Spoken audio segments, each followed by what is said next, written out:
Hey guys, Steven here, Fanatic Perspective.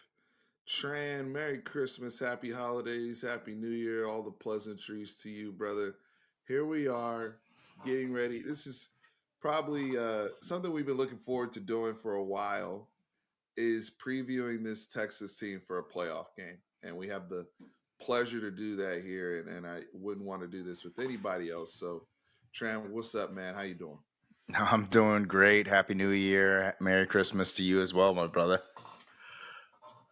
Dude, I feel like we were the OG channel that was here the last time Texas was in the Sugar Bowl. Like we might even have to pull a preview from our Texas Georgia preview of how was that 5 years ago. So it's crazy how different things have how things have gone over the last 5 years, and going back to New Orleans to play this game, and how much more is on the table in terms of us potentially, having the opportunity to play for a national championship, 2 games away, right? And the first step is this Washington Huskies team that we will be matching up with on New Year's Day in New Orleans.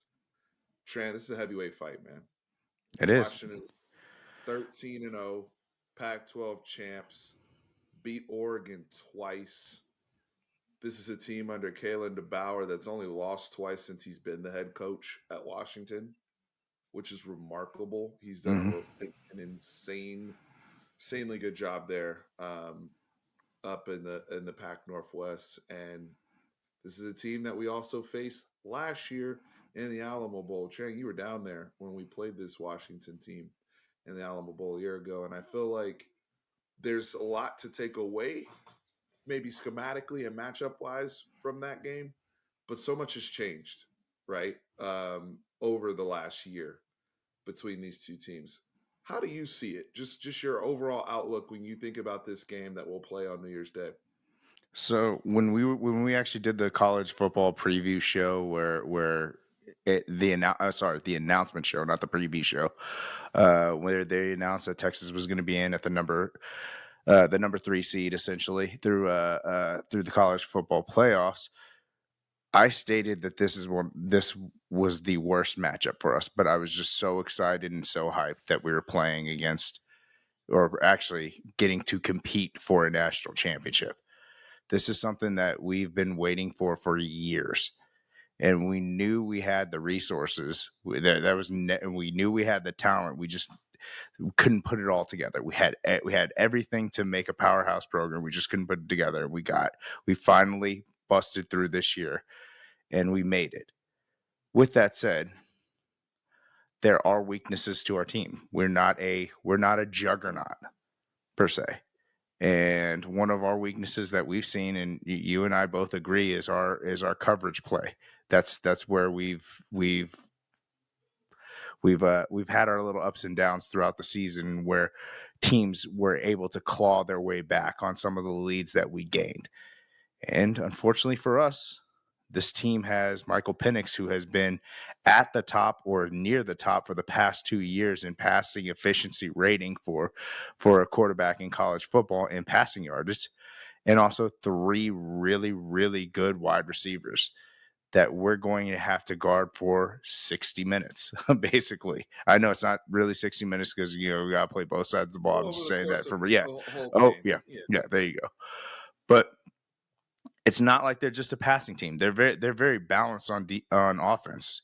We saw Johnson take over the game. In my opinion, he was the player of the game for the Pac-12 championship. And he guess what? He was on a bum ankle. He still ran for 150ish yards. Was it 2 or 3 touchdowns? Mm-hmm. He's gotten a whole month to get Tough healthy. goal line Yes. runs, tough short yardage. No, and I think that's a good point as we start breaking down the matchup here. The billboard will tell you this is you see Michael Penix, he's thrown for the most yards in college football the last couple of years.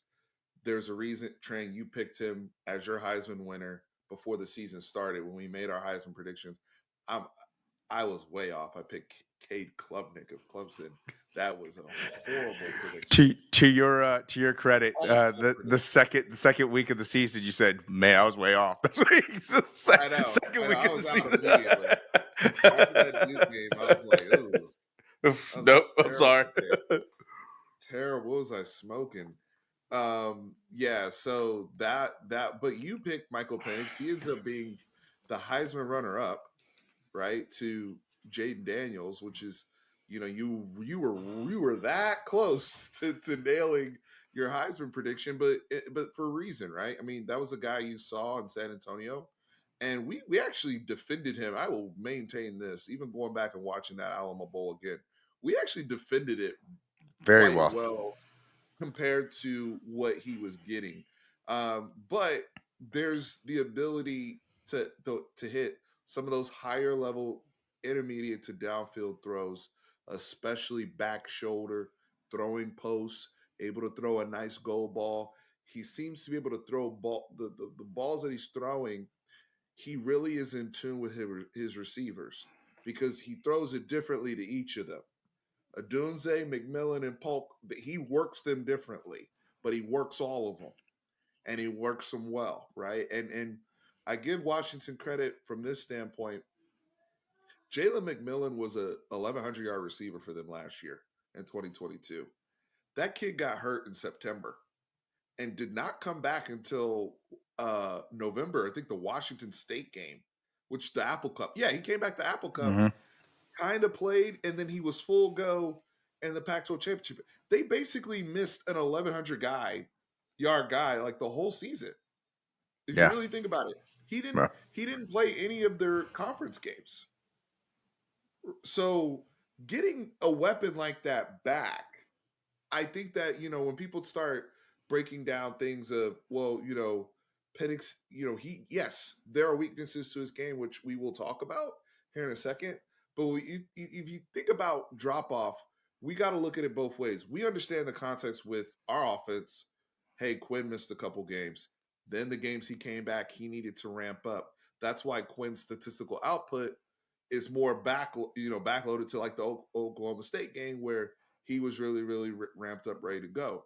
We got to look at it the same way with Michael Penix.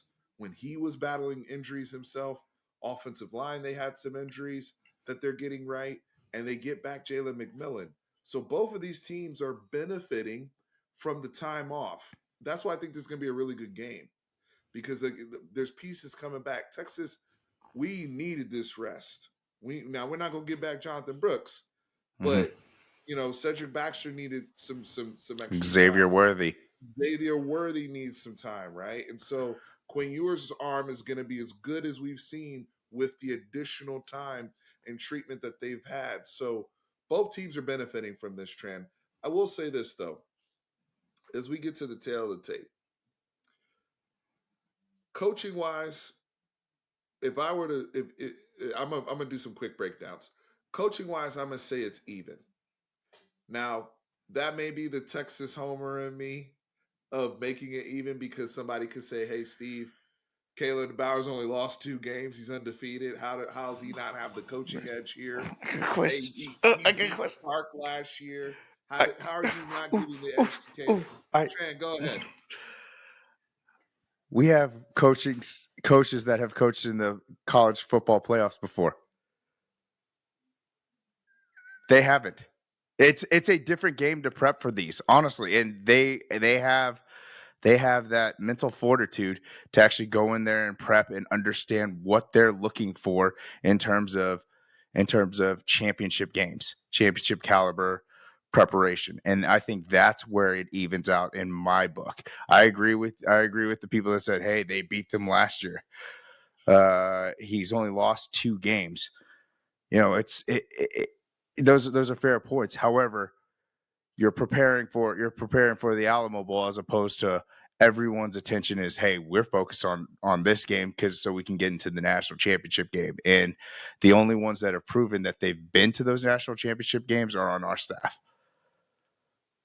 Great point. Great counterpoint. We have championship experience on this staff, and this is the time of the year. They know what it takes. They've been successful. That's why they put the staff together the way that they did. Credit to Steve Sarkisian. That's an outstanding point. I have it as a push coaching wise in I this agree. matchup. Quarterback. Now, I think the easy answer would be Michael Penix. He's the Heisman runner up. He's led the nation in passing the last 2 years. I give the slight edge to Washington. If I'm getting the Quinn Ewers I saw in the Big 12 championship game, and the guy that I believe can do what he did in the second half of the Alamo Bowl, then I feel good with my quarterback. Right? I don't care if you want to give a slight edge to them. I would personally say slight edge to Penix out of respect in that regard. But here's the thing: where people may nitpick Quinn about the missed throws and the mobility challenges he may have sometimes, and every now and again maybe having a haphazard decision. He has improved his decision making significantly. He is processing things quicker. He clearly has a better understanding of Sark's offense, and I think people really appreciated Quinn once he came back to run this offense from injury. I think we needed to see things life without Quinn for a little bit as Texas fans to gain a true appreciation for life with Quinn as Texas fans. And he's done a fantastic job all season, in my opinion. Here's my thing with Mr. Penix. I've been very respectful, and he's a very talented thrower. His footwork can be a mess, and that can be a problem for Washington when it comes to pressures that Texas will have and certain blitzes I think that PK will dial up for this game. Shout out to Anthony Hill and some edge heat like a Jade Barron, where you can see some really bad mistakes and really bad misses, but also bad decisions when you speed up Penix. He is used to being on schedule and being on time. But when you get in his, he is a totally. It's kind of like Tua a little bit when you watch Tua with the Dolphins. Tua under pressure versus Tua when he's on script and he's on time. He's almost perfect. Penix's footwork is. I did not like what I saw in that Oregon game for big chunks in the Pac-12 championship. What say you about the quarterback matchup?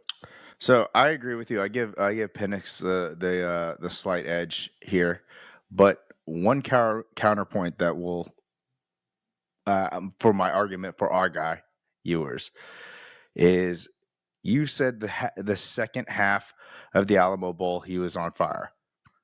I kind of disagree with you. I think he was on fire the whole game. People are discounting the 3 huge drops that Xavier Worthy had in that game that were on target for walk-in touchdowns. He was one thing that you can say about Ewers is that for big games, that kid has gotten up for all big games. All big games. The first Alabama game, we came out like gangbusters. If he doesn't get hurt, I still feel that we win that game by 2 possessions. This year's Alabama game dominated. He was fantastic. The Oklahoma State game, what he had, it seemed like he had like 400 yards by halftime. Mm-hmm. He had full control over the offense. I think he has really turned it around, and he's a student of the game. And I think he's going to watch a lot of tape of the defensive coverages that they threw at him last year, because one of the things about them playing last year is that it's almost the same team he's playing. You know, it's not a whole bunch of new people that's being thrown in there. And guess what? He has grown within this offense as well, and he's getting to the point where he's at full control of this offense. So, I see it too. Yeah, I'm with you uh, there. but with that said, I think that point with the comparison between Tua and Penix was an awesome comparison, because I've been watching a lot of the Hard Knocks in season, and they've been following a lot of it. And not only the footwork. I mean, like the comparisons of the left-handed quarterback, the highly rated quarterback, having those weapons on the outside. The comparisons there. I get that. The one of the things that, and I don't know well, I guess I'll touch on it once we touch on the defenses as well. But I do give Penix the little tip of the cap right now, but I don't think it's by much like a lot of people will think. Yeah, that's why I said slight edge. Yeah.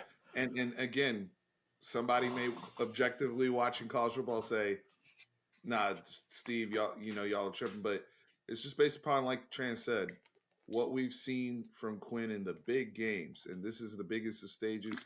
He has performed well. The only knock you really have on Quinn in terms of the big stage is the nightmare first quarter he had in Dallas against Oklahoma, where I don't know what happened, but the second half of the OU game, he went for 25 straight completions. Yeah. So we've seen him, handle these moments, even when something bad happens. I was encouraged by that. Hey, do I lose the player, or does the player come back when something catastrophic happens? Because you never know how it's. Every football game is a different story. Yep. You never know how things can start. But I need people that are mentally tough enough, and that's a great thing about this Texas team, where they can rally and fix things, during the game and get themselves refocused and playing and performing where they need to be. Running backs, I actually give the edge to Texas here. And that sounds crazy because we don't have Jonathan Brooks. But I believe that the depth that we have, I'm giving that edge versus them having, and I like Dylan Johnson. I Hmm. I, I could use Dylan Johnson on the Dallas Cowboys right now. He is a hammer. And I know how good Texas is against stopping the run, but tackling somebody like that is running hard, straightforward, and you don't know when he's running because they don't run it a whole lot, is a different type of scenario. With that being said, Jadon Blue, Cedric Baxter, Keelan Robinson, like Savion Red, we are deep. And I have a runner for every scenario. So the depth that I have there, the pass catching ability, the versatility of the room, and the fact that I can play all of those guys, I can play a lot of 22 personnel, right?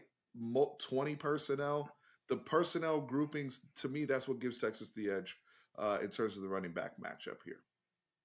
Yeah, I agree with you. Depth is huge, and then not only that, we have change of pace backs in there. I mean, you saw it on full display in the Big 12 championship game, and I'm not going to disrespect Washington's defense. They're not Oklahoma State, but Oklahoma State is that's what they're known for in my book, aside from Ollie as their running back. But I mean, our running backs tore them apart. If it wasn't Jaden Blue, it was Keelan Robinson going off. It wasn't Keelan Robinson, Cedric Baxter, even with a it seemed like to me he hurt his back throughout the game, and he still was able to be successful within the blocking schemes. He's another one who gets rest and gets to get healthy as well. So I just think from a depth perspective, we're able to handle that. Receivers. This is the fun part because both groups are elite. Both groups are elite. Mhm. We also have an elite tight end at Texas. I'm gonna say push here with the I- receiver. If we're throwing in tight end to the receiver, I'm going Texas. So why Texas over Washington there? Jatavian Sanders is a different beast. Xavier Worthy, I think, would be just as successful on Washington as he is here. Same thing with AD Mitchell. Then we have the Mr. Do It All for us, Jordan Whittington, blocking, situational catches. If we're talking about it, I'm throwing and we're throwing in the tight ends into the receiving. I'm not I'm not going against Jatavian Sanders unless it's Brock Bauer from UGA. Mm-hmm. So if like I said, if we're not separating the tight ends as its own separate unit, I'm giving the nod I'm to Texas. looking at it. I'm looking at it from a pass catcher standpoint because their tight end Jack Westover is not bad. He's Yeah, actually more involved in their offense than you know a lot of different college tight ends. So I mean, he has 35 catches himself. yeah, But I'm combining receivers. I am combining a receiver just also for the sake of time. yeah. But for me, Roma Dunze is by far the best receiver in this game. I'm sorry. I love X. I love my guys, but Dunze is a different animal to me. Like that guy's like Devonte Adams. Good. Um, he's almost at 1,500 yards this year too. So the statistical output, it's tough for me because we don't have. I mean, we'll actually have 1,000 yard receiver come by the time we play, but Adunze is almost at 1,500, and Jalen Polk's is over 1,000 yards receiving this year. And like I said with Jalen McMillan, he was an 1,100 yard guy last year. I do think the reason why I'm a push though is I'm also there because of Jatavian and the matchup advantage he will have, and also him being healthy over this period of time. I like AD Mitchell. I think AD Mitchell, if we're playing Madden, he gets like that playoff boost. And Yeah. he's also just been playing really good football this year, being in an offense where he's being showcased, having double digit touchdowns this year. Um, but I just think that both of these groups they're different groups though, Hmm. because we're more, and I think here's the first big key matchup here. I think where Texas has a big advantage, even more so than Washington, is the Texas receivers versus the Washington secondary. I think yards after catch is going to be a significant thing in this game for Texas. Catching the ball in space and running after the catch. That's where Washington has really struggled, is getting receivers on the ground and tackling in space.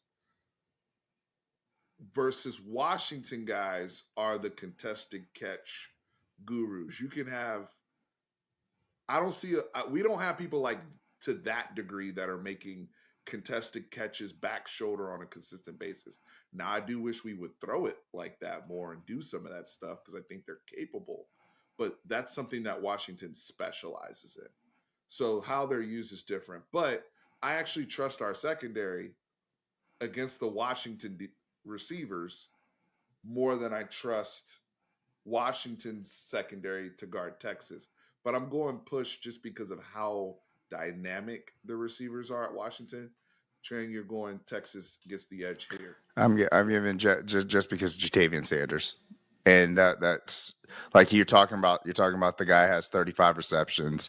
I think he has like 300 yards, and Jatavian Sanders only has 39 receptions. He has 600 something yards. So I mean, like if you're looking at it, that he is the biggest unicorn on the field. He's good. If you're talking about their defensive backs trying to guard our wide receivers, have those defensive backs guard that guy. And we try to get him involved into the game. Well, if we need him to be what he was against Bama, right? Huh? Like I think that's something that really hurt Texas in the OU game. That was where he was really banged up. He tried to go Mm-hmm. work at 100% and wasn't a factor at all because of the leg injury. Versus Alabama, he's catching screens and running 30 yards down the field as a tight end. So that's a big factor there. Now, Gunnar Helm has emerged, Yeah. right? So with Pass catching. Jatavian having some of those challenges, Gunnar Helm is another pass catching threat at tight end. So that's another thing. Texas has depth there and some versatility with we don't just throw the ball to our receivers. That's another reason why Worthy may not have 11 or 1,200 yards. We got running backs catching the ball out of the backfield. We got tight ends catching the ball. So the ball is being spread, versus Washington really targeting those three guys. Yeah, like I said, if it was just wide receivers, I'm choosing Washington, hands down. I am choosing Washington. But if we're integrating the tight ends and the whole receiving package, I'm going with Texas, and that's just Let's me go looking at to it. let's go to offensive line. So Washington won the Joe Moore Award for the best offensive line in the country. Um, to me, that is deserved. They don't give up a whole lot of sacks, Hmm. and they do a really good job, in getting those dirty yards, short yardage. They have an 1,100-yard runner, and they only run the ball 42% of the time. Yep. So we don't run it that much, but we getting yards, right? And so that to me, I tip my hat in respect. I'll give the edge to Washington. I mean, Hmm. if you win the Joe Moore Award, Yeah, sure, but that's not a weakness for Texas. not a And weakness while at all. not a weakness for Texas, and in my opinion, with when we go to defense, you'll see why. Yeah, When and when I that talk was about this. that's where I was going to play a little devil's advocate. I was like, in the Pac-12, they're not really known for strong defensive lines. Not a ton of them. You may have your Oregons, but after that, Utah, who Oregon, yeah, UCLA was really good this year as well. did they Defensive face line. UCLA? Did they face UCLA? I don't know. I honestly don't know. That's a I'm good not saying that. question. With that said, They most did not teams face UCLA. most teams are so terrified of them passing the ball that they're probably dropping coverage. The thing with us is like our defensive line. I think they're gonna see a little bit different test with our defensive line. One one challenge that we do have, though, I will say, as we kind of move over to the defensive line, because if we go to defensive line, edge Texas. To me, I don't have to think about that one. Hmm. Washington has very good interior guys as well. They got some big Samoan boys up there Of course. that made it difficult for us to run last year. So Yeah. I'm not gonna say that there's no groups here. That's why this is the playoff. There's Yeah. nobody here that's weak. Okay. But if I were to give an edge in terms of who I would want to go to battle with, I'd want the Texas defensive line in this game versus the Washington defensive line. With that being said, the Washington offensive line, they also got some big Samoan boys on the interior that will do battle with T Sweat and Byron Murphy. So this to me, this is a game where depth will be needed. Hmm. We will need to send guys in waves. I think to start the game, it's going to look like, well, why are we getting the normal type of pressure that we get? I think we're going to have to wear on them and have, so Alfred Collins, Vernon Broughton, we're going to have to bring it in with our secondary and third guys so that guys like T Sweat and Byron Murphy over the course of the game can be even more effective in the snaps that they play. Hmm. But I think that's another great matchup to watch, right? The Joe Moore winners against our Texas defensive line. Byron Murphy is already feeling disrespected because he was second team All American and didn't Yeah. make the there. I like the fact, and that's where we get our edge as a football team. By the way, folks, is from that defensive line. I agree. They find ways to get pissed off. So I It's think this is led going to be a fun fight. it's led by Mr. Bo Davis. That chant at Iowa State 2 years ago could have been the reason why the program turned around. Get off the bus, Bo. That's hey. That was our origin story as as we were birthed into what we are was the I was the God bless that bus that I was State. Um, the other thing I have concerns with Washington, and this is where I think it will be favorable to Quinn. I don't see elite pass rush from them. I think they have some good guys. I think his name is Fatui that has like 3 or 4 sacks. They have another guy that has 5 sacks on the year. I forgot that guy's name. Um, that I saw who's decent, but Braylon Trice, Braylon Trice. So, but I don't see when you look at the percentage of times because we get thrown on 57.7 and they get thrown on 57.5, which is like we're both at the Yeah. top of the country of people attempting passes versus running against our defenses, but we're getting sacks at a much higher rate. We get pressure at much higher rates than they do. And I think that's something that will be beneficial to Quinn Ewers offensively. Let's go to the linebackers.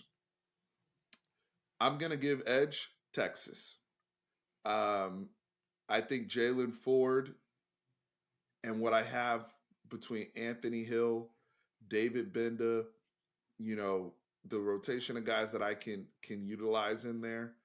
I think, you know, Jalen Ford, this is an opportunity for him to have a really big moment and close his career on a really nice chapter. I just think that we're a little bit more athletic and we're more consistent with our tackling than the Washington linebacking core. The Washington linebacking core is not bad. They're fairly decent in coverage. But again, some of the tackling and some of the, I've seen them get worn down in games, and I've also seen them have issues with some of the more dynamic backs at times that have run up on them. So, what say you there in terms of the linebacking? You didn't even mention Anthony Hill when you were naming the I thought names. I did. Did you? I I didn't just say didn't hear it. Antonio. I heard Oh, Jalen Ford. I I thought I heard, did. yeah, if you did, it slipped my mind. It's late, guys. But no, I agree with you, and I have to be completely honest and transparent. I have not watched a ton of their defensive video or tape on them on how they run their defense. But I'm just going off They're a of 4-2-5. 14. Okay, gotcha.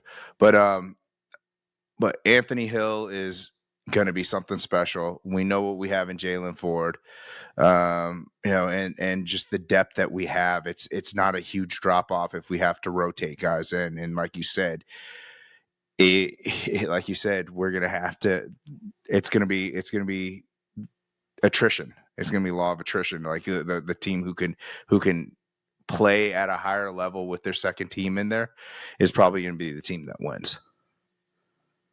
They play a lot of football too. The one of the um, the way they use their nickel, we call it star. That person for us is Jade Barron as we go over to the DBs. Mm-hmm. That person for them is more of a rover type look, more of a linebacker safety hybrid, and they ask him to do a little bit more run fits and run and run blitzing and pass, all those type of things. So you'll see some of that stuff from Powell on their team, and they can be dynamic. I struggle with this one because I really like Jabbar Muhammad on Washington, who's Manny's bro, Mm-hmm. and that's gonna be fun seeing them go at it. And Washington hit the jackpot. We hit the jackpot with getting AD Mitchell out the portal. They hit the jackpot with getting Jabbar Muhammad Mm-hmm. from Oklahoma State Yep. last year because he's a bad boy and he's a guy that is going to want to cover Worthy. He's gonna want to cover and it's gonna be fun because he's so good in man coverage and he's sticky. But those are guys too, and Jabbar too can get a little grabby, can get a little handsy, and now you start asking for the smoke and you start getting pass interference and things of that sort. So matchups to pay attention to. Tons of respect for Jabbar Muhammad. I think he's going to be a great NFL player. And obviously we love our Muhammad on our side, Mm-hmm. who we're going to be asking to play a lot of football. But here's the thing: we're getting Ryan Watts back in this game. Ryan Watts is important because we need, especially with Rome, we need somebody to match up there and with that size, right? And to help us with some of those back shoulders and some of those physical contested throws that we'll see. Also, Ryan Watts has experience matching up against these guys. Him and Terrence Brooks got most of the work in the Alamo Bowl last year. And I give those brothers credit. They did not allow over 300 yards passing last time. So it's the same personnel. So me getting Watts back, and I have a Manny Muhammad, I have a Terrence Brooks. You know, he's gonna have to probably deal with Polk a lot more. That's gonna be it's all hands on deck. Shout out to Mike Vick. It's all hands on deck for the secondary. But I feel like Texas has more chess pieces at corner. Jade Barron and McMillan. I can match up there. Polk and Brooks, Rome and Watts, or Rome and Muhammad, however you want to look at it. And then, at least with the safeties, I know that's the big question, but between Derek Williams and Taff and Bug, they need to be able to hold it down communication wise. I think Washington's going to have a harder time. I don't see a whole bunch of coverage personnel that they have to deal. They don't have another Jabbar Muhammad to throw at AD Mitchell. Or to then, Yeah, there's only one Muhammad if on you their go team. 11 personnel, who's checking Jordan Whittington on their team? Right? Like, there's some questions I have schematically on where I think we can exploit things because we've seen them do it. So, me personally, I have Texas secondary edge there. I'm completely with you. I think that the secondary has heard so much talk about how bad they've been this year that I think that they're focused for this game. They want this game. They want this game. If you're asking me, be careful what you wish for, but that's the type of defensive back that you want, though. Like, okay, give me the number one wide receivers in the nation. Like, give me the number one receiving core in all of college football. We got this. Like, you want that attitude from your defensive backs. I think someone who's going to have a really, really big game is Jade Barron. I'm number one fan. We had that when Kieran was on. I had to stick up for him. I think he's going to have a big game. I I do. wasn't trying to be I a know, Debbie I know. Downer You were just about the big. talking. You I was you just saying, you were just bringing up real stuff that you saw. That's what yeah. you're doing. I get it, but I'm like I said, I won't let anyone talk throw some shade on Jadae Barrett's name, sir. I think he's gonna have a big game. I think he's a special player. I think he's a multiple year veteran in the NFL type of player. I really do. Heady player, athletic, smart, physical too is one of the things. Yep. So when they throw those little quick screens, he's going to be the type of guy who fights through that screen and makes the play. So You look at the Cowboys. It's funny. The Cowboys just played the Dolphins, and their starting back safeties were Deshaun Elliott and Brandon Jones mm-hmm. back there. So I think Jade can have one of those type of careers, right, where he ends up as a starter and just have a long, consistent NFL career. And Deshaun Elliott may be held on 80% of his pass plays against him. So, and then kicking game, the Washington kicker was clutch. He did hit that big kick to defeat Oregon at the walk. Or no, actually, he didn't hit the kick. The Oregon guy missed the kick. Excuse me. Anyway, I'm rolling with my man Burt in the kick game. I think our return game is amazing. Xavier Worthy's best punt returner in the country this year. Keelan Robinson just had a house call a few weeks ago on the kick return side. We're very dynamic there. Again, Washington's good in that area, and they have our punt block is fantastic too. If we're talking, I'm assuming that you're going special team for special team right now. Yeah, we'll just do special teams. Yeah, I think Texas has. Yeah, I think that's a clear edge for Texas for me. And look, that's also a credit to our coaching staff. We invested a lot in the special teams, by the way. That's why our special teams have been so good this year. We already know what Jeff Banks brings to the table. Then we added Joe DeCamillis to the staff as an analyst who was with the Dallas Cowboys for years and legend with special teams. And you've seen that. our punt like he's really helped our return stuff now. We always had the block stuff. Like we are a full unit across the board. Sanborn, I trust him when we do have to punt. Fortunately, we haven't had to punt a whole lot the last few months, but when we have needed him, he's been fine. Maybe One thing against Burnout. Stanborn that I have is that he holds the ball too long when he punts. Uh-oh, something to keep your eye on, guys. It's just something that I've Rams noticed getting is out that, there. yeah, I'm just saying is like I've noticed that he catches it, takes one step, and then drops it, and then punts it. It's not like a one continuous motion. Fluid. Yeah, Yeah. yeah. So it's just something I've noticed. It hasn't bit us in the ass yet, but I just it's something I've noticed. All right. So I think just to recap here, and then we'll get to predictions. Uh, Coaching, we're going push hmm quarterback, slight edge, Penix, hmm running backs, edge, Texas, pass catchers. I have a push. Trend goes Texas. Offensive line, Washington. Defensive line, Texas. Linebackers, Texas. Secondary, Texas. And special teams, Texas. So you guys let us know in the comments if we're being, if we have that homer by. Look, my last video I just posted, I had some Washington fans already pulling up. So Washington fans out there, please educate us if I'm wrong. There's a Yeah. reason why y'all are 13-0, and I think I'm, Mm. with the level of respect we've shown, unfortunately, y'all are in the way. And it has to be as my boy Trey Moore says from TCU, it has to be a belt to ass situation. And that's what we are coming to do in New Orleans on January 1st. Um, I identify some key matchups. I think Texas keys to the game. I'm emphasizing run after catch. This has to hmm be a yak game. Jatavian Sanders, we talked about him earlier. You mentioned it. I want to see Alabama. His yak in the Bama game was huge. Some of our boot stuff where we hit a tight end and they're able to run upfield, whether it's him or Gunnar Helm. This is a game where you want to make Washington tackle in the open field. Their angles can be horrible.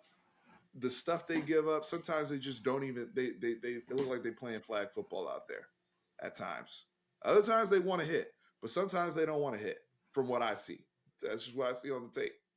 So I feel like there's opportunity there. I don't think for Washington, we can't sleep on Dylan Johnson in their run game, especially the dirty yards. Just because, like, we can't just assume that that's a non issue hmm because we're elite, because that's where sometimes people can fall asleep, because sometimes running the ball isn't just how good you are at it, it's the timing of it. And the timing of how they do it, they will do wildcat packages with him and all sorts of kooky motion and stuff. That's why you got to watch out for Kalen and Ryan Groves, their offensive coordinator. These are guys, they are the best in the business of what they do. So that's something to pay attention to for Texas. And then obviously the Texas secondary matching up with the Washington pass catchers. I think that's the highlight of everybody wants to see, and us trying to slow them down. What I, other matchups are you looking at? I'm not necessarily looking at a matchup, but one thing that I'm very interested to see is that Texas is very good at starting fast. They're very good at starting fast. We have not seen Washington with a early deficit. How they play with it. So if Texas can do what their normal ability to do is jump on people right away, especially in big games. I mean, that's what we've seen. I want to see how they react if they start pushing things a little bit too fast and things like that. The matchups that you were talking about, I mean, I want to. One thing that I really want to see is I want to see their offensive line versus our defensive line. See how we can hold up against the number one offensive line unit in the nation. And I hope our defensive line is as takes that as a huge challenge and say, okay, well we're gonna show them we're the best. So that's the other one I want to see. Pick a player or two. Who's an unsung hero in this one? I know I caught you on the spot. Hmm. I didn't even prep you for that one. I know you mentioned like Jade Barron earlier um, as a big key to this game. Um, I'll start here. Go on. Jaden Blue for me. Just the electricity and the game breaking ability. Um, he has a speed that I haven't seen as from a Texas running back in a long time. It's a different type of speed, Mm-hmm. and it's a different type of first step. That if you, I talked earlier about the angles and Washington pursuit angles being troublesome at times. That's somebody where you can't have a poor angle. He's gone. Like it's a touchdown if you're off. And I just think in a game like this, if he gets a crease or any type of opportunity, um, that's somebody that can really explode for even on a screen pass, 70, Yeah. 70-yard touchdown. So for me, a guy I'm looking at right now is Jaden Blue. Really just a different type of speed. Yeah. Even And what they saw last year with the backs we came out with. I didn't like our game plan running the ball last year against Washington. I thought we ran into the teeth of it. But if we're able to get guys like that out in space, I think that's a key. Getting people out in space. We're an amazing screen team, and we got screens for days. We got to be able to execute them. We scored on a screen last year with that's what I was gonna say. I was gonna say that's a good pick because our big plays were I think it was Jonathan Brooks had like 3 touches and 2 of them were for touchdowns. Mhm.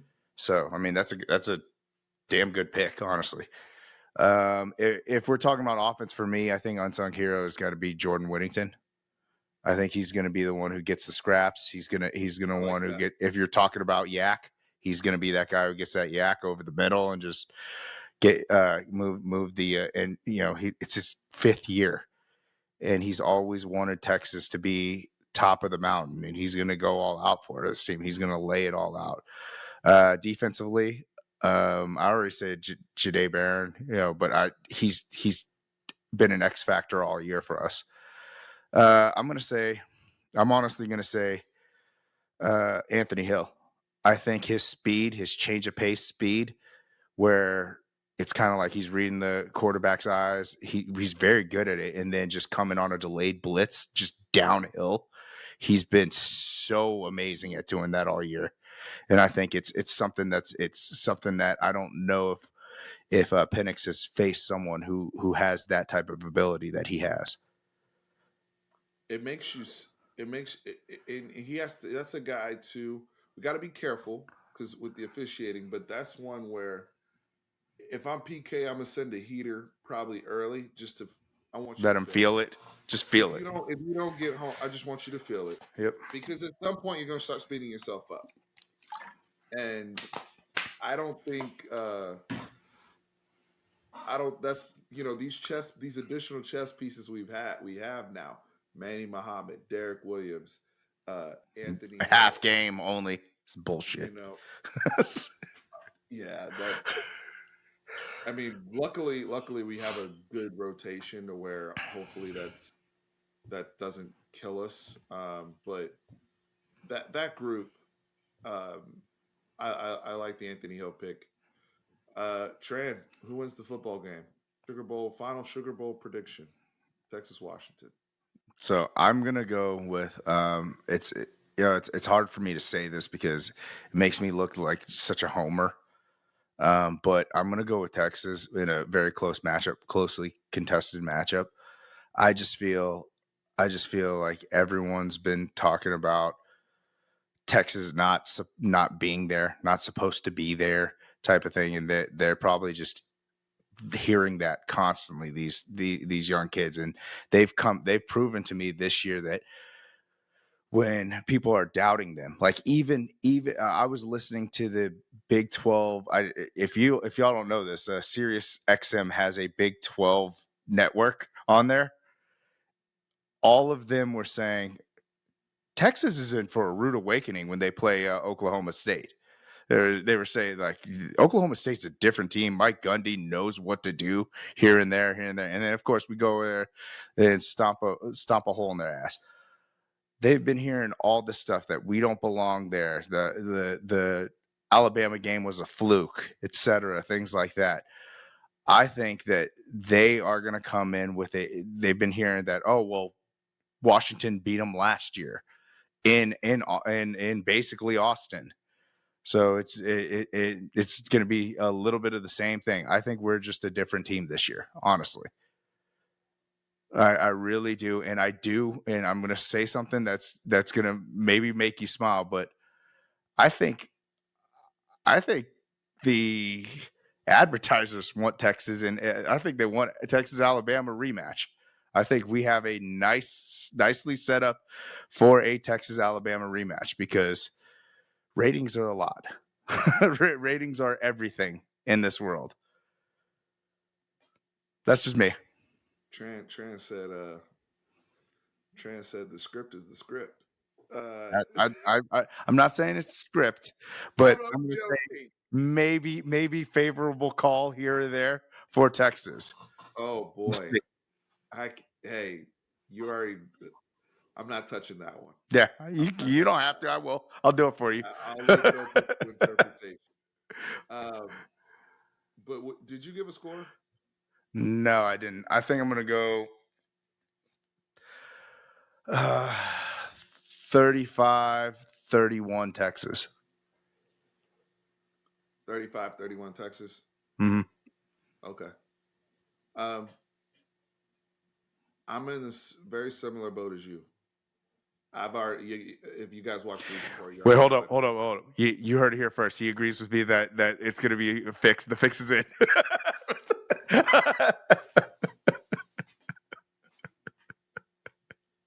I just think playing in New Orleans. Look, it didn't matter last year. We played in San Antonio, and they still came and did what they did. So, Mhm. the location, you know, Washington that's one of the reasons why I have respect for Kalen DeBauer and that staff. The kids are ready to play regardless. Yep.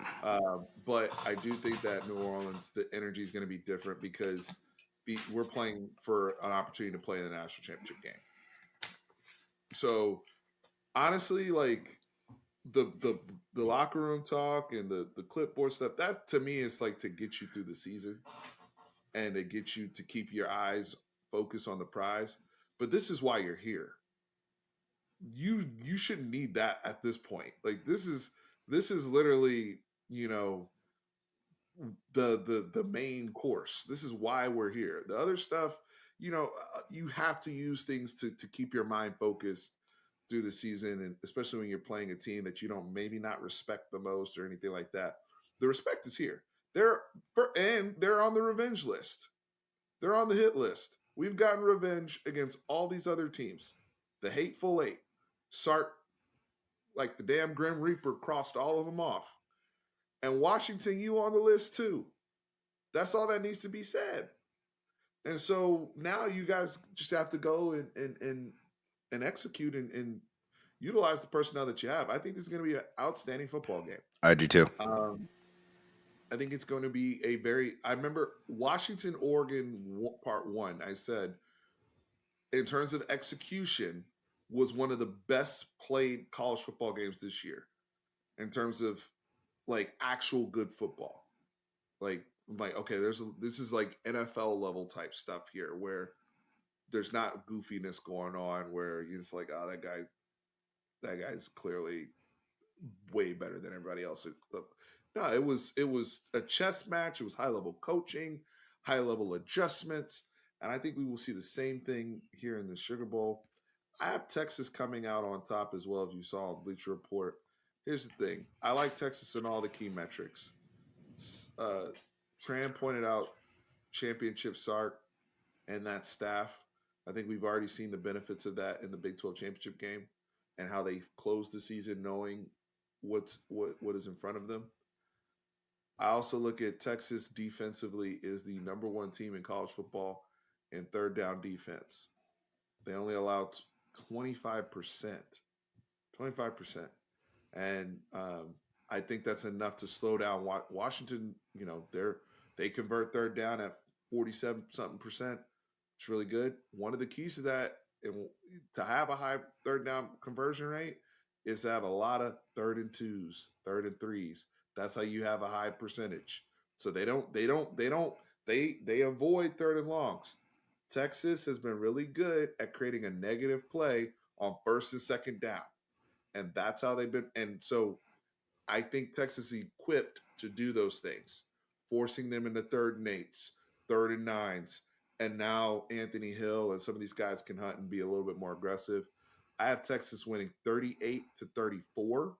So very similar score to Tran. I think we're going to be able to put up points. I think the yards after catch is going to be an issue. I think we're going to have some touchdowns where that's why I love the Jordan Whittington pick, because we played some 11 personnel last year and had success. Mm-hmm. And I think Jordan Whittington, that was actually a key adjustment we made in the OU game. When we went to 11, we were spamming him. And he went for 10 targets, 10 catches, over 100 yards. I think that's a really good pick that Tran had there for Washington in that matchup. So give me Texas. I think we advance to Houston, where we get to play for a national championship on Texas soil. You guys hit us in the comments. Let me know what you think. Predictions, matchups. We did it tell the tape style like boxing, how I like to do it. But however you want to slice it, we'll look at it. It's going to be an outstanding game. Really, really fun matchup. Tran, any parting thoughts? No, I'm actually going to be at the game. So if you see me, come say what's up. Let's get a drink together, have some fun on bourbon. Man, that post game celebration is going to be a movie down there. We have to tap in from Tran live from Bourbon Street. Yeah, as long as it can connect to my phone, I will jump on. And Oh I, man, I apologize for all the happiness I will, will be spreading. that will be on our YouTube post. So let me before we close, I want to make a couple announcements. I will be doing, and shout out to Bleacher Report, and I'm very thankful that they've given me the opportunity. I will be running the Sugar Bowl post game show on Bleacher Report immediately following the conclusion of Texas Washington. So, right, literally, as soon as the game's over, I will be on Bleacher Report, uh, your boy. So, if you download the Bleacher Report app, Sugar Bowl post game will be with your boy. I will be there talking immediately after the game. However, we will still have our normal post game show on YouTube. That is a different engagement. So normally we wait a few hours and not a few hours, but a couple hours for our normal post game after the game is over. But with Bleacher Report, I'll do that, and then we'll still come over to YouTube, and that's where hopefully we'll be able to connect to Tran and Kieran and everybody else in a celebratory manner. So that is the announcement, guys, ladies. I'm so grateful. Shout out to Jason Owens and family and your wife, your beautiful wife. I saw you guys. We met at the Spurs Mavericks game. So if you're watching, shout out to you two. They were so kind and coming up to me at the Spurs Mavericks game the other day. So very thankful for that. And everybody that has just shown love to this channel, that was with us the first time we previewed the Sugar Bowl back in 2018, 2019, and here rocking with us now. As excited as hell Texas fans, um, looking to play for a national championship. So thank you so much, Tran. I love you, brother. Love you too, And brother. be safe in New Orleans. And guys, horns always up. Hook 'em.